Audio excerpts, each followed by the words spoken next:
Hi, welcome to The City Show. I'm John Zimkus, the new host. Now, some of you may know me from the many years I taught here in Lebanon.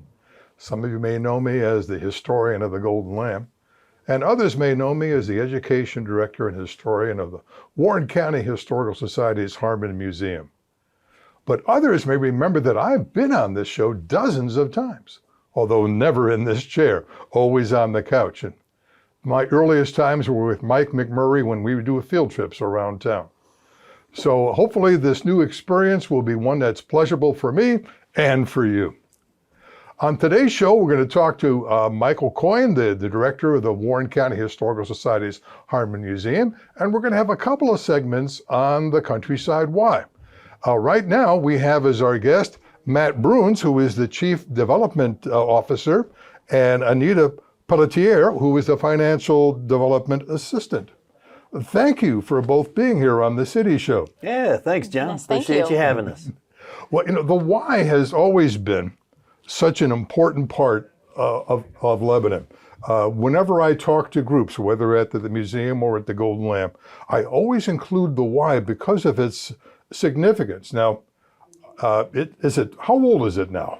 We are entering our 46th year, I believe. So almost, we'll be closing in on that 50-year mark pretty soon. Oh, fantastic. Yep.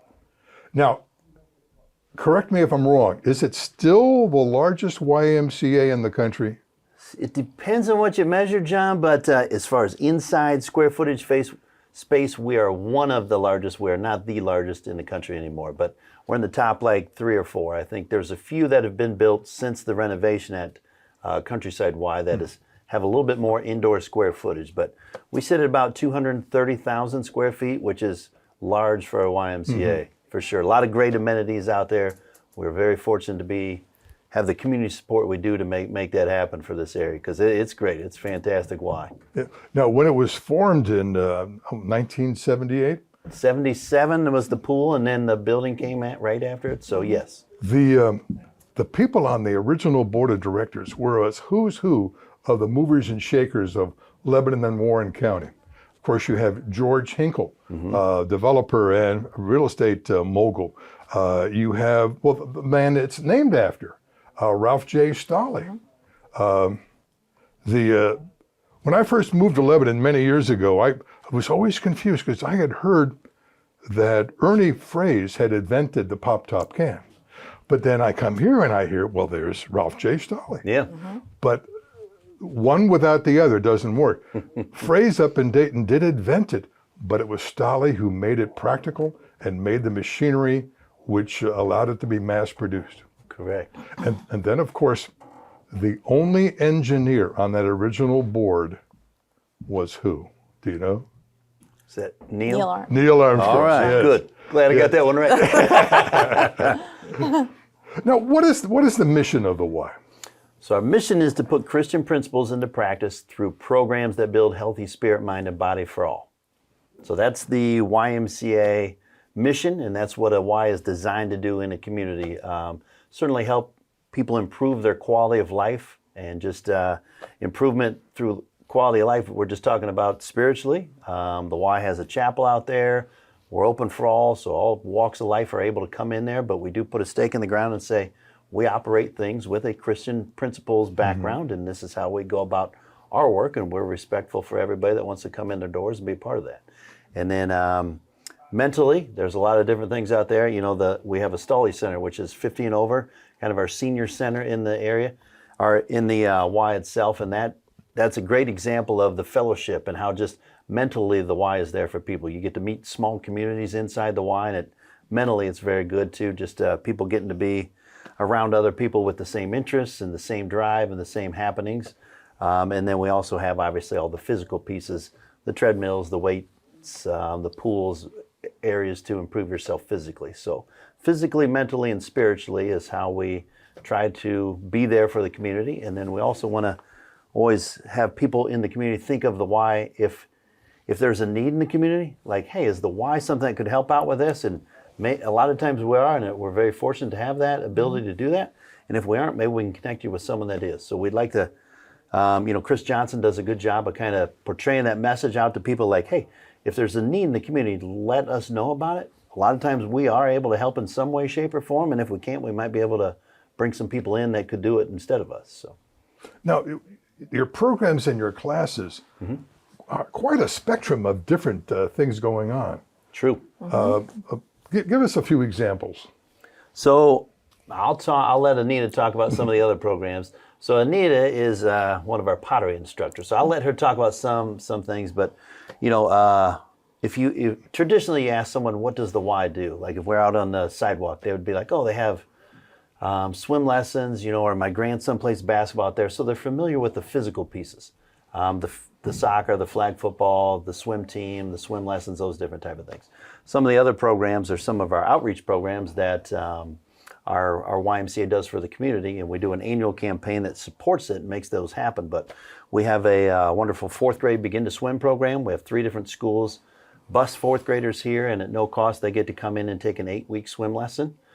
So we do that for them. We have a Live Strong at the Y program, which is for cancer survivors. They can come out and be part of a program with other cancer survivors where physically, mentally, and spiritually they try and get themselves back to normal after battling such a thing in their life. And then we have Veterans Connect program for veterans out there. Similar blueprint as the Live Strong program, but it's for veterans. So they get to come out there and they physically go through some things. They'll have a speaker. They'll usually have a meal, but there's some time to connect and stuff too. And that's a program that just started about 1.5 years ago. We had about 6 or 8 people in the first class, and now we have multiple classes with over, I think, 60 or 65 people taking part in it. And it'll continue to grow as people become aware of it. So there's a lot of physical things. And like I said, people think of the Y and, oh, we got swim lessons and treadmills and different things. And we absolutely do. But there's a lot more to it. And that's where we're trying to tell our story more and let people know some of these other impact pieces that we have, because we want them to be involved with it if it's something they feel that they'd like to be involved with. Now, Anita, Matt mentioned pottery. Yes. Tell me about that. I've been teaching pottery at the Y for 4 years now. I actually started teaching at the summer camp with kids that come to summer camp.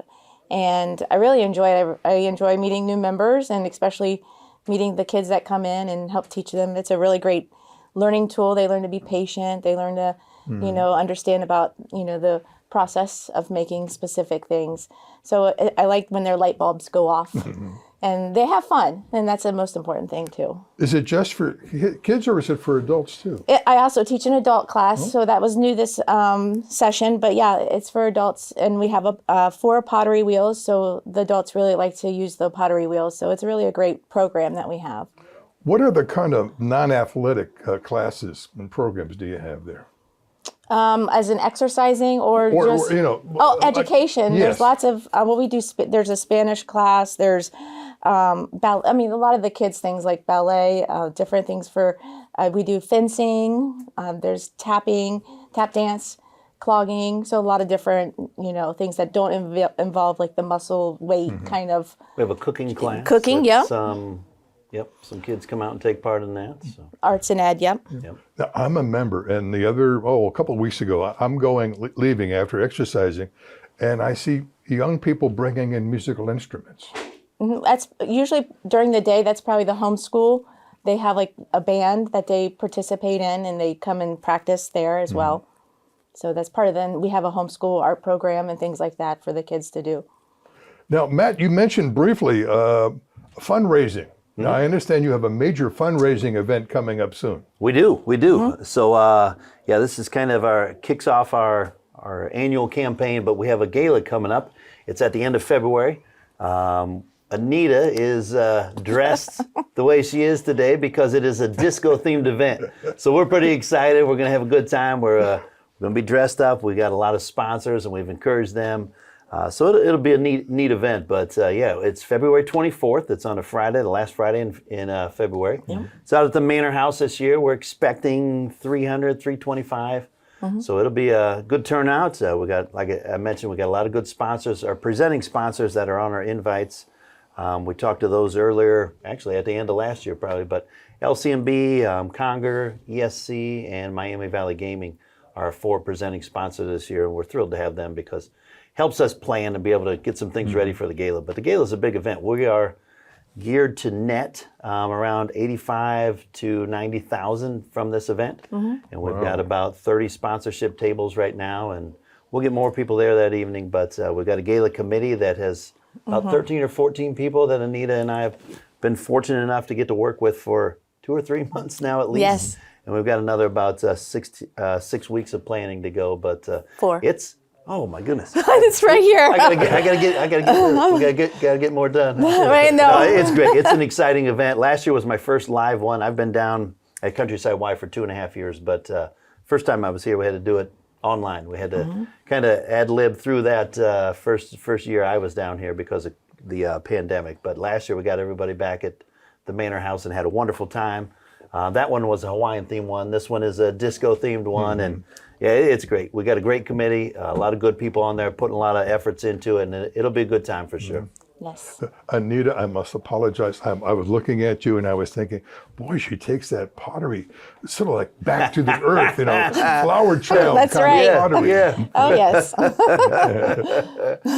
Definitely. Yeah, the gala's great. Anita does a wonderful job. Like I said, the committee puts a lot of efforts into making it. It's like planning a wedding, but even more so. There's just so much planning, and the more planning we do, the more that night is enjoyed by everybody that gets to come. But then obviously it's the reason we do it is a fundraiser.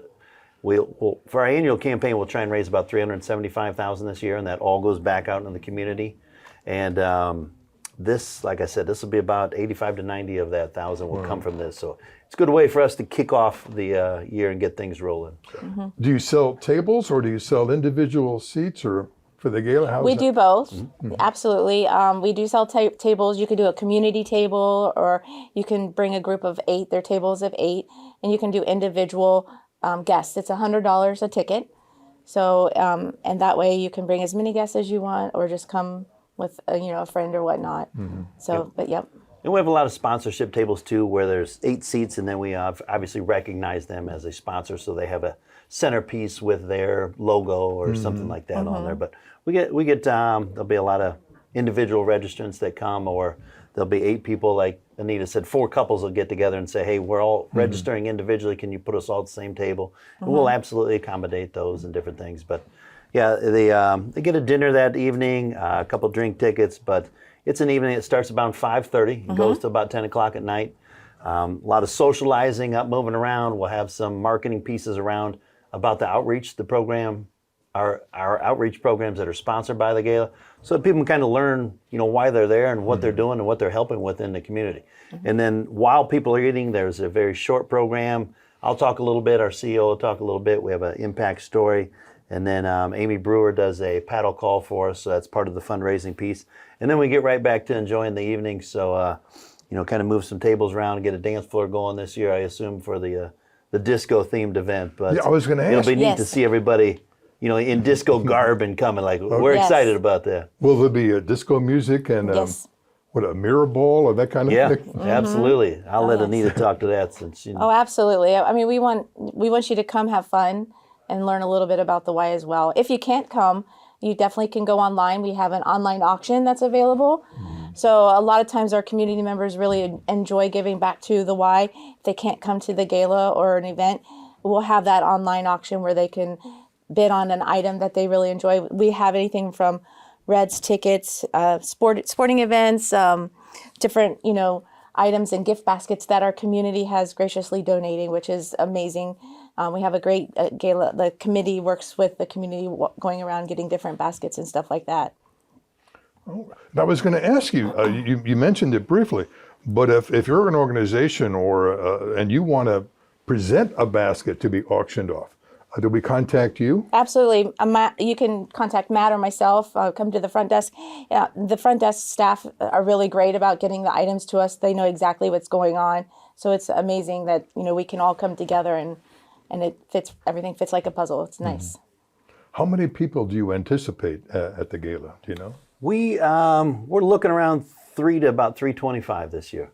We've got, compared to where we were last year, we're just got a little bit more. And last year, I think we had about 280-ish. So Yep. I think we'll be over 300, somewhere in the low 300s.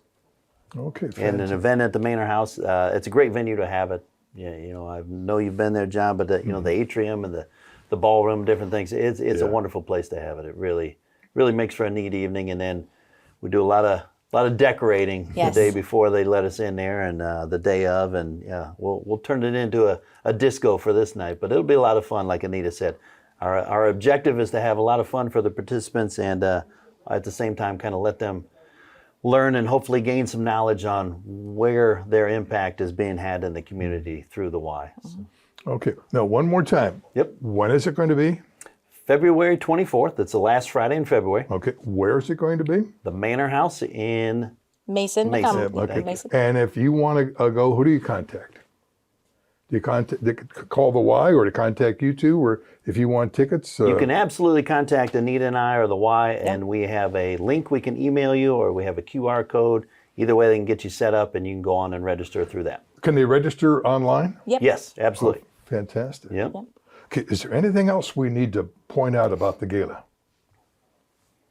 You got it pretty well covered. I think so, yeah. Yeah, I think we got it pretty well covered. Just come and have fun. Yeah, like I said, we've got an auction, we've got the sponsorship tables, and we got an evening where a lot of fun happens. So we're looking forward to it. It's exciting. A lot of work behind the scenes, but when the night comes, it's like, oh, good, it's here. We just get to enjoy it with everybody and be a part of it, and just see so many good Y supporters out there, and people that just love their community and helping their neighbors out. It's a wonderful town. Oh, great, great. Well, thank you for being here. Thanks for being my first guest to interview on this. This is our first? Yeah, you did a wonderful Yes, you job. did. We'll hope Thank to be you. back again many times, because Countryside Y's got a lot to talk about. thank But this you, is John. great, John. Good job. Okay. Yes, thank you. Well, we'll be right back in a few moments with a couple more people from the Y talking about another program going on. See you then.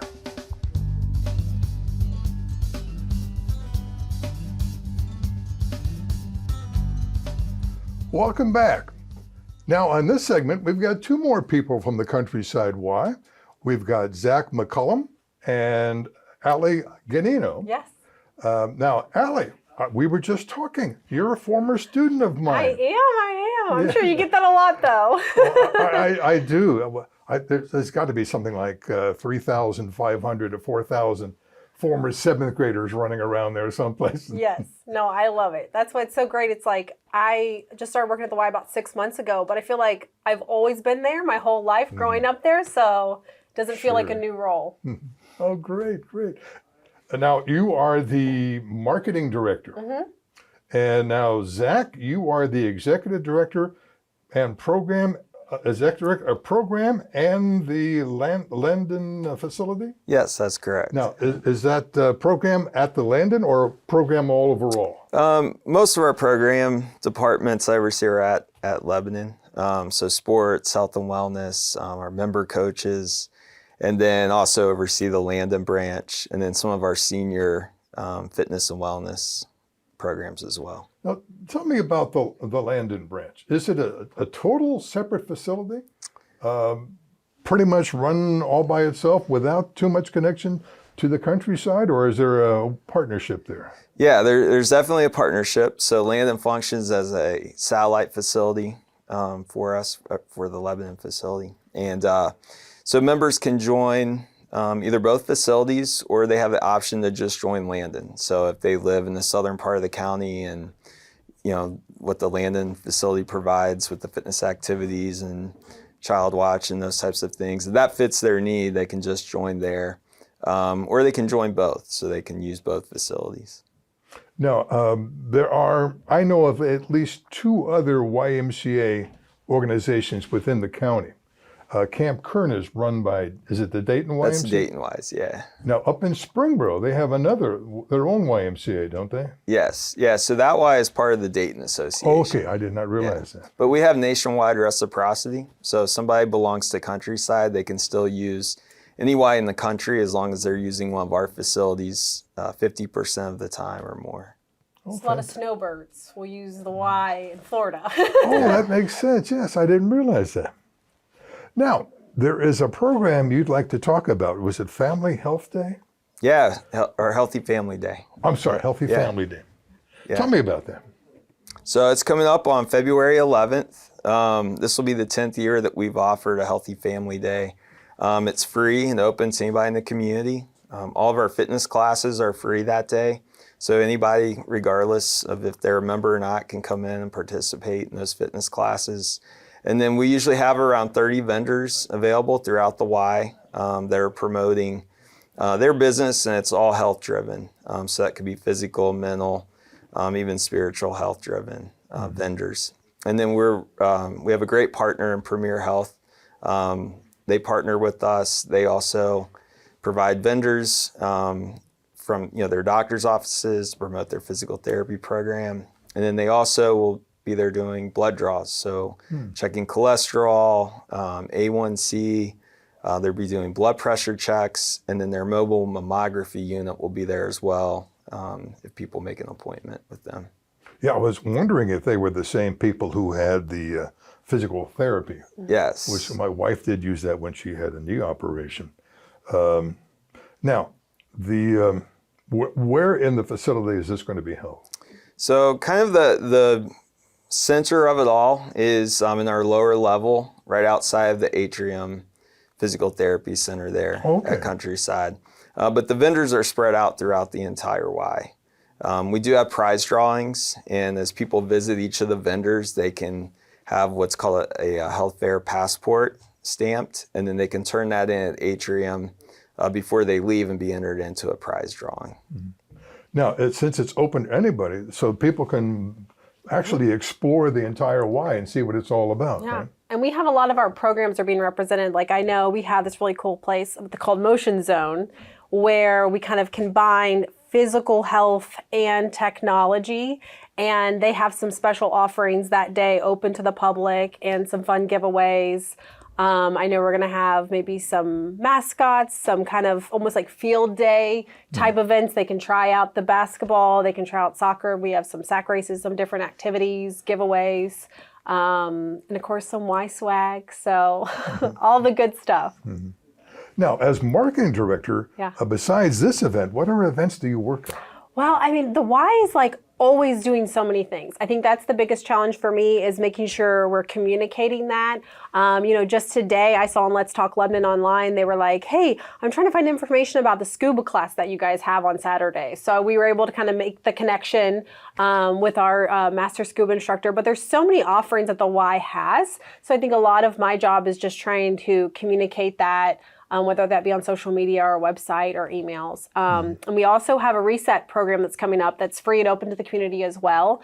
It's a 21-day challenge. We just want people to connect with others in the community, and they can, again, choose something to work on, whether it be for their spirit, mind, or body. We really want to look at wholeness as the whole body. So like I know for me, I'm going to choose to do 10,000 steps a day for 21 days because that's realistic for me. But I know some people are just focusing on hydration. Some people are focusing more on meditation, yoga, those type of things.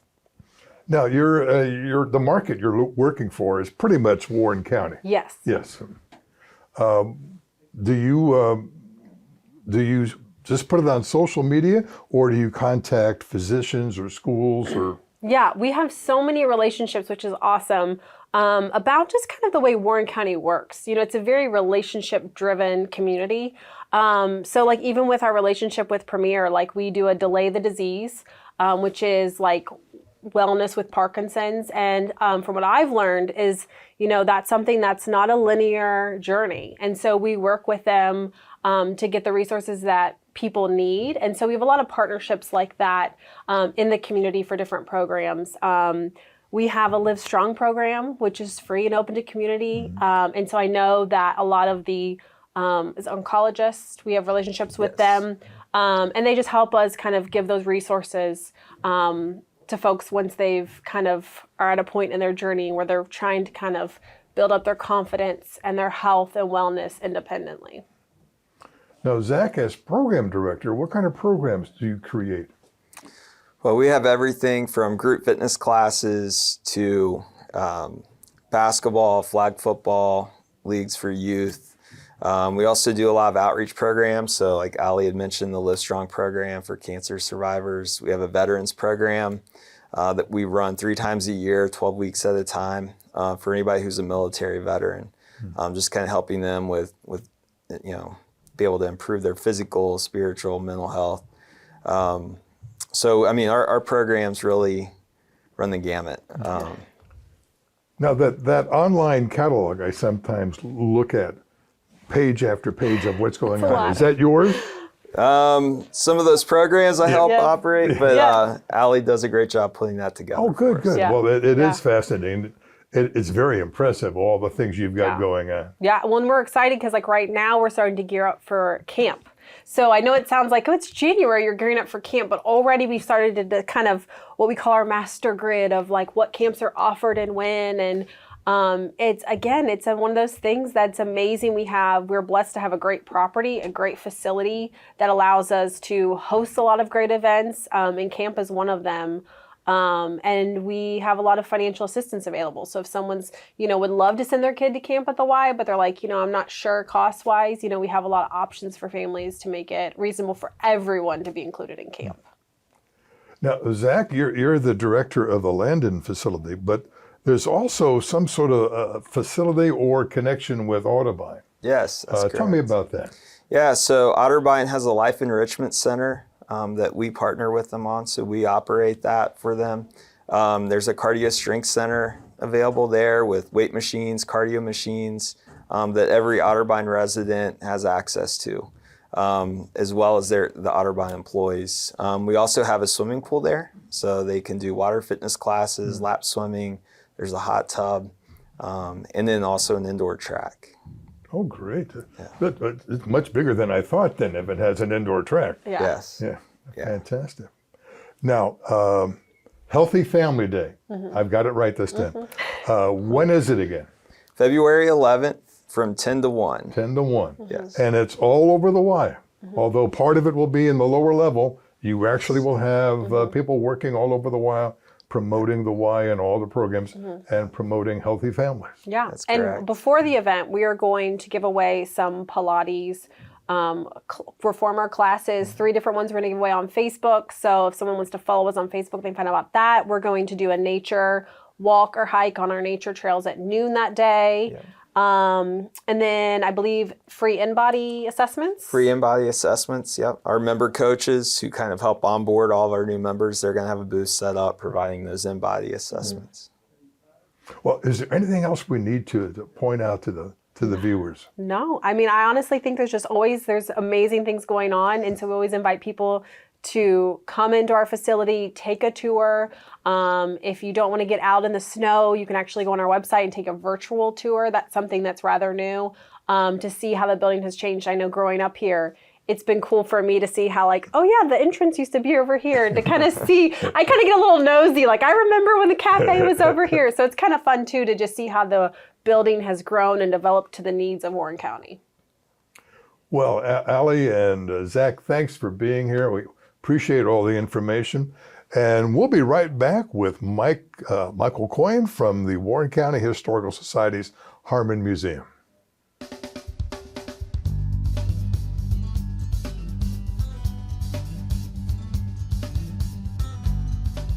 Welcome back. Our guest for this segment is one of my bosses, Michael Coyan from the Harmon Museum. Welcome, Michael. Thank you, John. Now, you have brought a friend with you. Yes, indeed.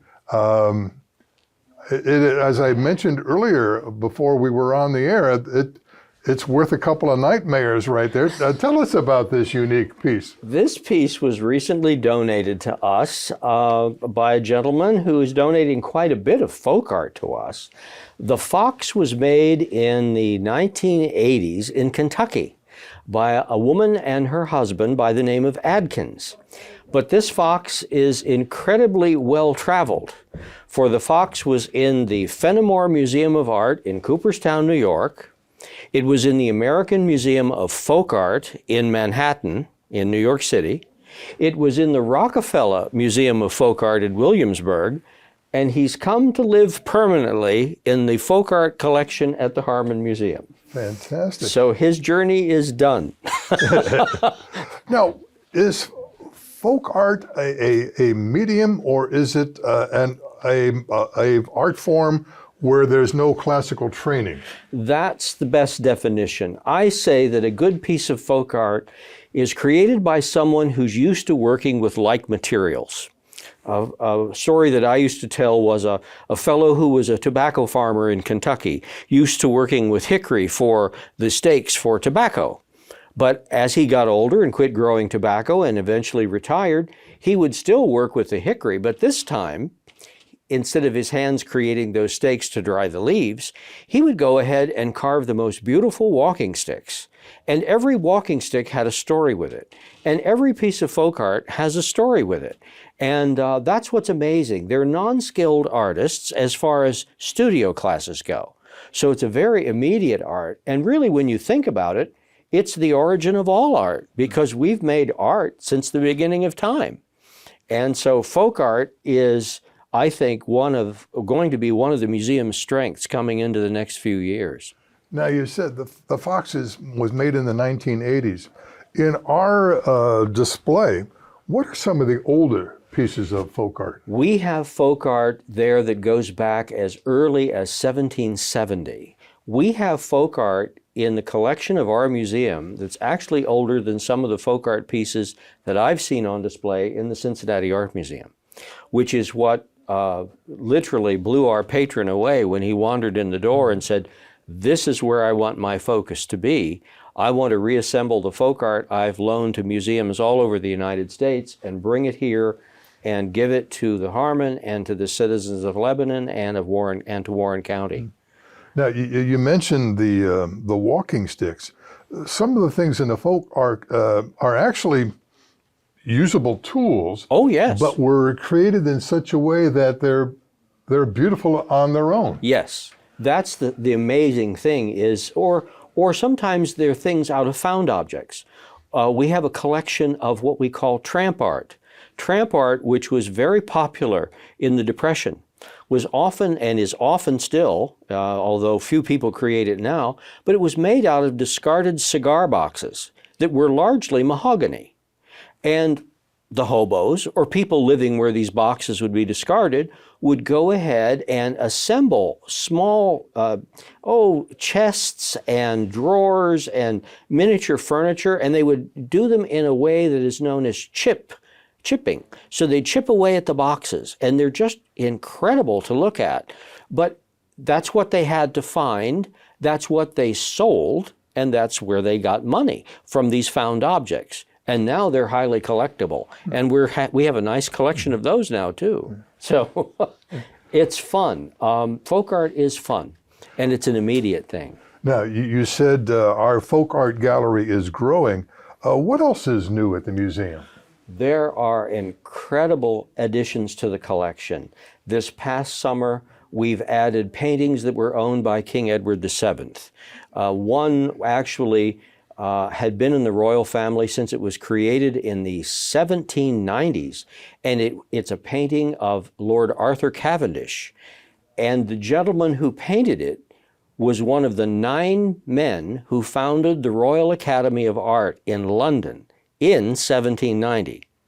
We've got paintings from Ireland from the 1780s.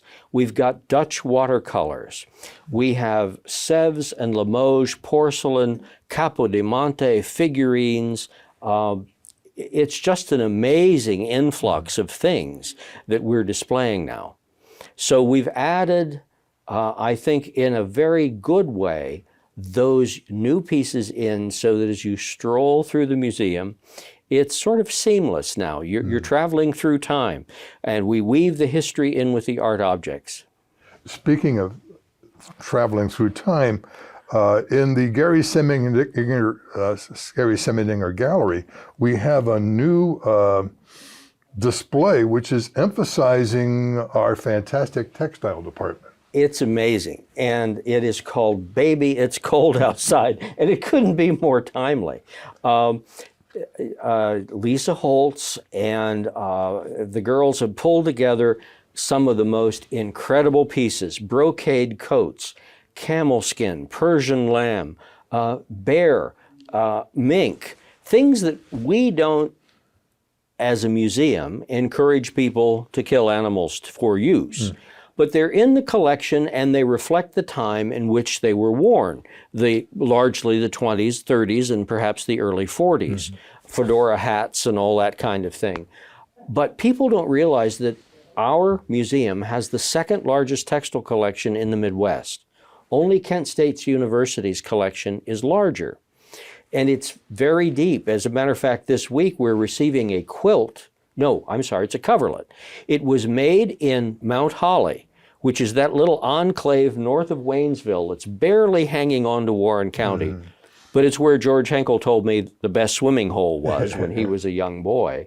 But nevertheless, it was woven there in 1833. Through time, it's made its way to Alabama. And a lady put all the pieces together, and that quilt will be in the office tomorrow. Wow. Or the coverlet. And we're just amazed at the things that find their way back to Warren County. No, there's a lot of programs going on, and one of them is, once again, we're going to have music at the museum. Yes. And some unusual musical presentations. Yes. One of the things that, you know, I would hope that anybody who's a music major, largely if you're in high school, if you're thinking about going on to the music, you ought to come in and see some of the things, because we're choosing things that are a little bit out of the ordinary. In February, when the Music at the Museum opens, we're having a gentleman by the name of Ron Esposito. Now, you might have heard of Ron. He did a number of radio programs in Cincinnati, and he plays Tibetan bowls. So there are various sizes. He plays the rims, he plays the bowl has a tone to it, and some have water in them, some don't have, and some are brass and some are porcelain. So it's a wide array, and these literally sing. Now, the amazing thing is that Ron's music and outtakes of it have been featured in a friend of his films. And his friend happens to be a guy from Cincinnati, too, by the name of Spielberg. So this is a unique experience for anybody. And obviously they are saying, oh, if you're into yoga or relaxation, this stuff is ethereal. I've heard a little bit of it. So that's our first one. And then in March, and I think they both fall on they always fall on the second Thursdays of the month. And they start at 6:30, and then we're done relatively early, so your evening is not too long. But the second one is a woman from Springfield, and she plays Celtic harp. So we're a few days ahead of St. Patrick's Day, but I think that's unique, because if you've never appreciated wrestling this piece of furniture against you, which literally is, it is. If you try to play that or a string bass, it's like trying to play this sofa standing on end. And then we're going to go into, we're going to try the third way in April to kind of tie it into our celebrations of William Shakespeare. We're having a Shakespeare tea then in April. We're going to have a lutenist and a viola da gamba and a flute, and they're going to play period music from the time of Shakespeare. We march on into May, and that's a classical piano concert. And then when we get to June, that's the last of our selections, and that's kind of unique. It's a group called Squeeze Play, and a friend recommended it, and an associate of ours recommended it, but it's an all-accordion orchestra. So I'm a bit fascinated to see how that's going to work. Well, you know, that's one instrument which gets no respect. Yeah, true, except for Lawrence Welk. Yes. Who do.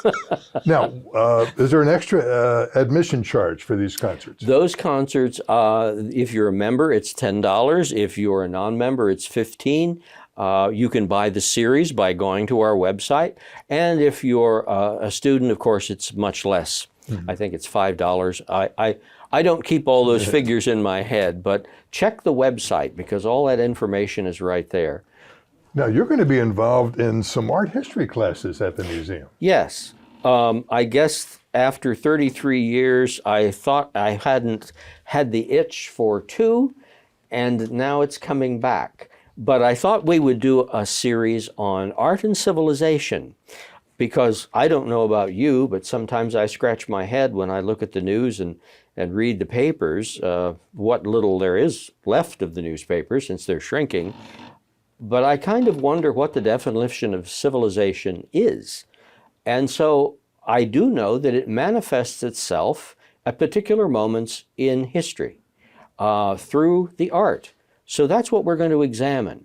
How does the human image change? How does landscape enter into being so forgotten about early on, just simply animals? And then early art, it's all in the background, very small, except for the Garden of Eden, perhaps. And then it disappears for almost 900 years from any depiction of it whatsoever. And then by the time we hit the Impressionists, it's the dominant. There are landscape paintings with no people at all. So what's that journey? And I think it will be fun. And those are on Tuesday nights, and they start January 31st. And how many lectures will there be? There will be 6 in a series. So 6 Tuesday nights in a row, and we'll tackle a different aspect of art and civilization with each one of those. And will those two also have an admission charge? Yes, there is an admission, and again, it's on the website. I hate to sound like a broken record, but when Nathan and I talk about these things, it's like, okay, we have all these various programs, and I can't keep them all straight. Thank heavens the staff can. So, at any rate. Now, Michael, is there anything else you want the viewers to know about as far as what's going on at the Harmon? Well, I mean, we've got that incredible Lunch and Learn series. We literally have provided, over the course of a year, an audience of 900 people. That's hard to imagine when you think of all the Lunch and Learns that you put together. We've got a wonderful program. I believe it will be a wonderful program that Mr. Zimkus here is hosting, and it is on the relatives of Abraham Lincoln who settled in Warren County. And that's fascinating because we have Lincoln memorabilia from that family. And that will be on display, as well as Mary Todd Lincoln's shawl that came to us rather vicariously, but nevertheless we got it. And then in the next month, let's see, that's March 22nd. Yes, March the 22nd is a special Lunch and Learn, and there's a special program in the evening open to the public. And this is Our Shaker Legacy. 2 authors, Christopher Goodwillie from Hampton University in upstate New York, and Carolyn Medlicott from Northern Kentucky University, have written brand new books on the Shakers. Christian Goodwillie's is known, his book is entitled Richard McNamara, Frontier Heretic or Shaker Apostle, and Shaker Apostle. And Christine's is entitled The Shakers of the Kentucky Bluegrass. Now, they're both scholars in Shaker. They've written numerous books.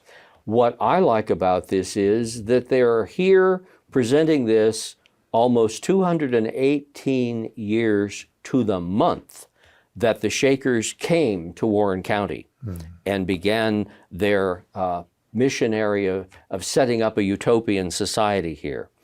In the evening, after the Lunch and Learn, for those who can't get to the Lunch and Learns during the day, we're going to have a reception and a book signing, and they're going to do a little bit of an in-depth on their research that evening as far as presentation goes. So it's all things Shaker on the 22nd for us, and I think it's going to be marvelous. Now, those who, besides our great programs, our museum itself is a gem. One of the things I often hear is, I didn't realize it was this big. Indeed, indeed. Yeah. And we're open Tuesday through Saturday. Right. 10 to 4. Right. $10 for adults and $8 for seniors. We have a reduced rate for students, and then under a certain age, students are free. And of course, for active military, they're free as well. We do group rates for tours. One of my favorites is having a group of 50 plus people from Grand Rapids, Michigan, who came down and enjoyed the museum and later had lunch at the Golden Lamb. But their comment was that yes, in Grand Rapids, they have the Meyer Museum, which is a whole host of art that was purchased by the Meyer family of the famous grocery store fame. But the fact of the matter is, they said, we have nothing comparable to this. And that's what I'm amazed at. People come in.